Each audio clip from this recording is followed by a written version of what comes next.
Alrighty then, corn children, children of the corn. It is a fine day for mathematics, and we are going to be solving exponential functions. I know, right?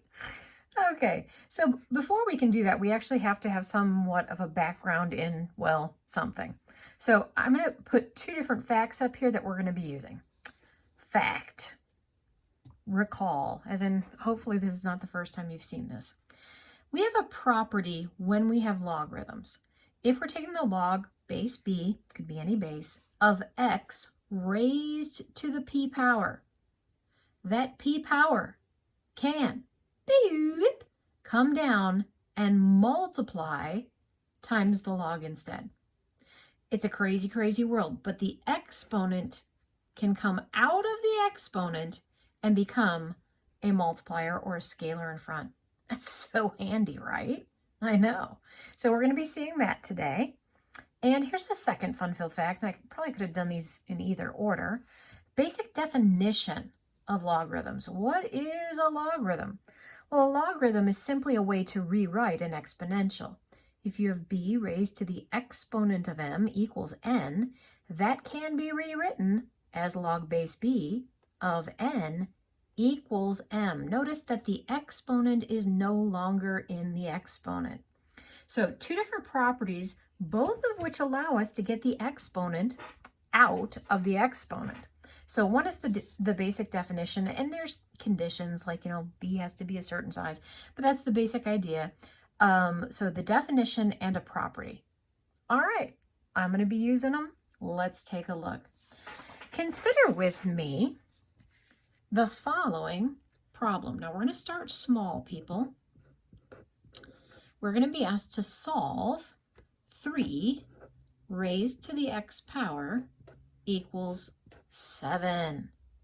Ooh, that's fancy. All right. Now I know the answer is somewhere between 1 and 2 because 3 to the first is 3 and 3 squared is 9, but that's about as accurate as I can get. 3 to the something doesn't equal 7 if you have a regular integer up here. It's going to be some crazy irrational number. All right, so here's one way to do this. I'm going to do this problem twice for you. I know, because that's how much I care. The first way I'm going to do it is simply to use the definition. I have an exponential equation. Well, every time you have an exponential equation, it can be rewritten logarithmically.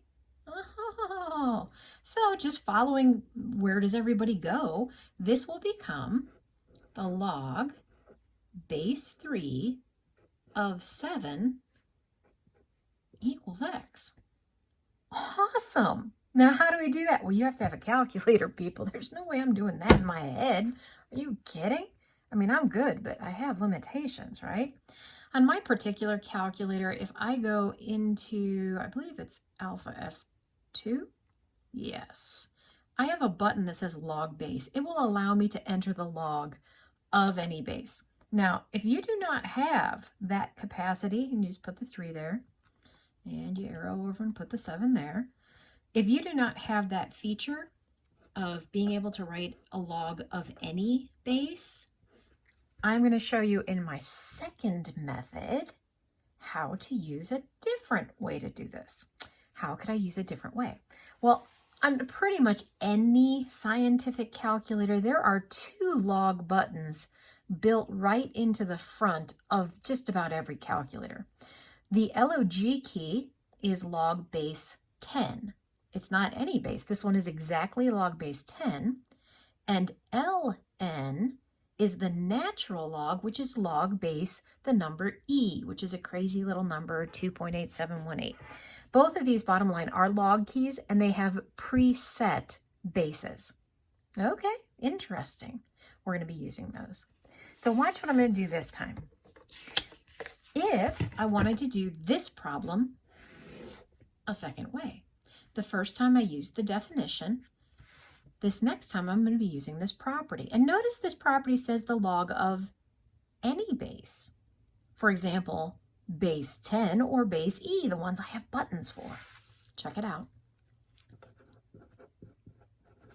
3 to the x equals 7. I am going to take the log of both sides of this equation.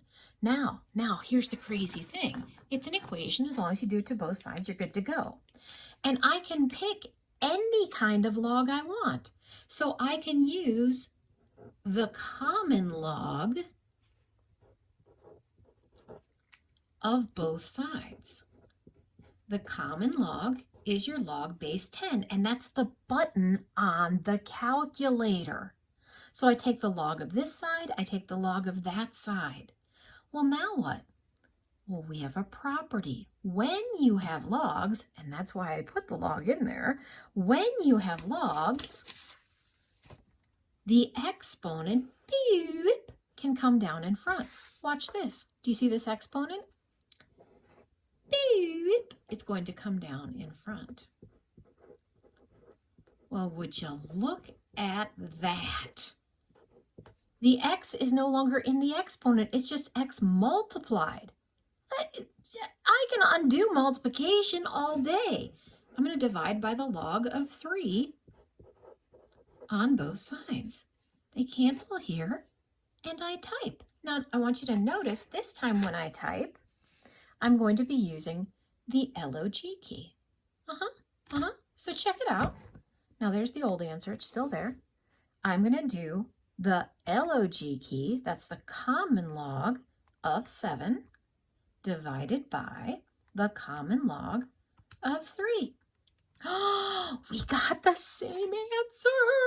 I know, that's because both methods are equally valid.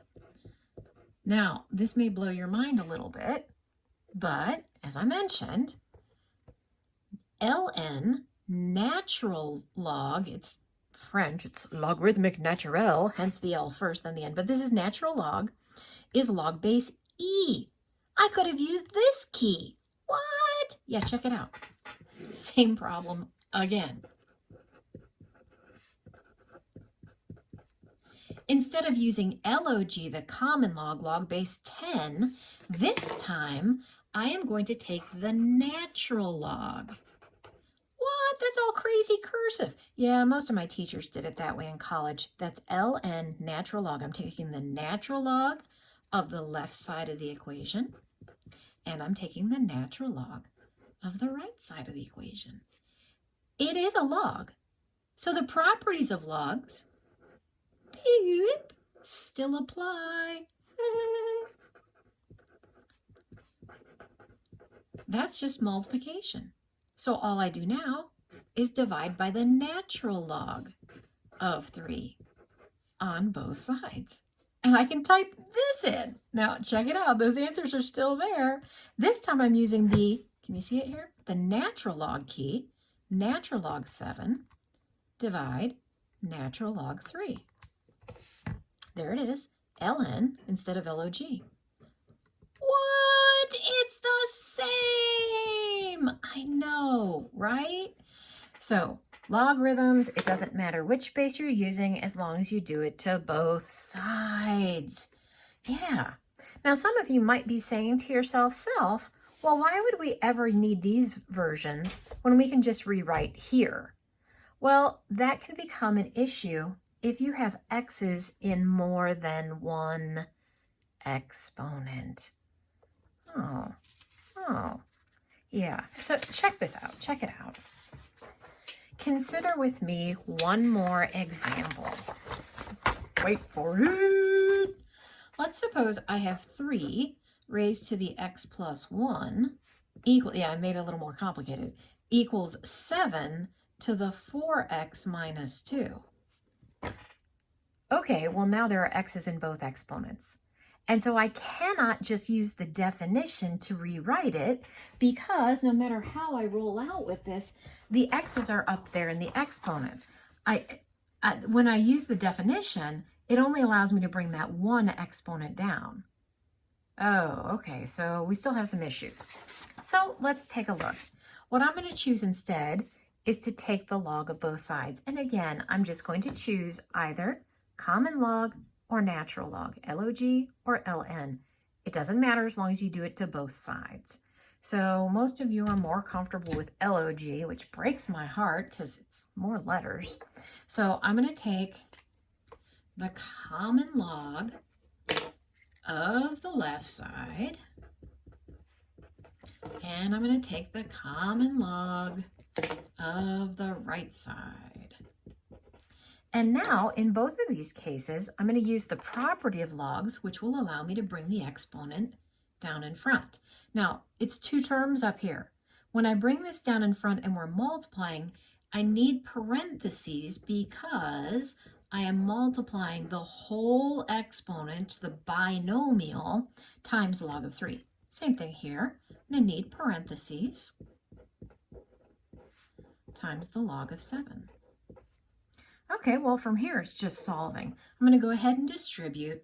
I want you to notice when I distribute, that I like to put the x in front so that it is very clear it is not the log of 3x. The x is not inside the log. It's a scalar in front of it.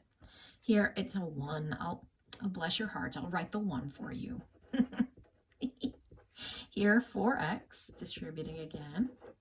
Log of 7 minus 2 log of 7. Well, I know it looks really fancy and all, but it's really just algebra 1 at this point. We need all the x's on one side and all the non-x's on the other side. So, I don't know, it doesn't matter. I'm going to bring this term to the right, and because this one doesn't have an x, I'll move that one to the left. So I'm just going to subtract this over and add that over. So log of 3 is staying on the left. This becomes positive 2 log of 7, stays on the right, log of 7, and subtract this to the other side, minus x log of 3. All right, why do we do that? Well, now they have an x in common.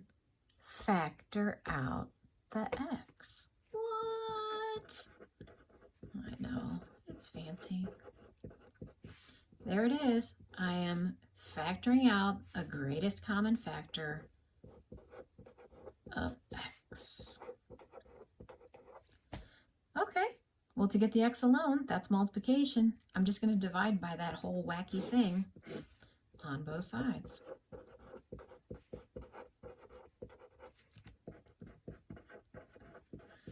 La, la, la. Well, now it's just a matter of typing this in. There are a couple of things we could do. We could, again, move the 2 up here to make it an exponent, make it log 49. You could use other properties that say if this is a plus, you can multiply, or you can just type really carefully. On my fancy schmancy calculator, I can even create fractions. So I'm going to go ahead and do that. I'm going to create a fraction just so it's easier to type. Plus 2 log 7, and hopefully I'm typing this correctly, over 4 log 7 minus log of 3. Double check. That looks good. And there's your answer, 0.74 rounded 7.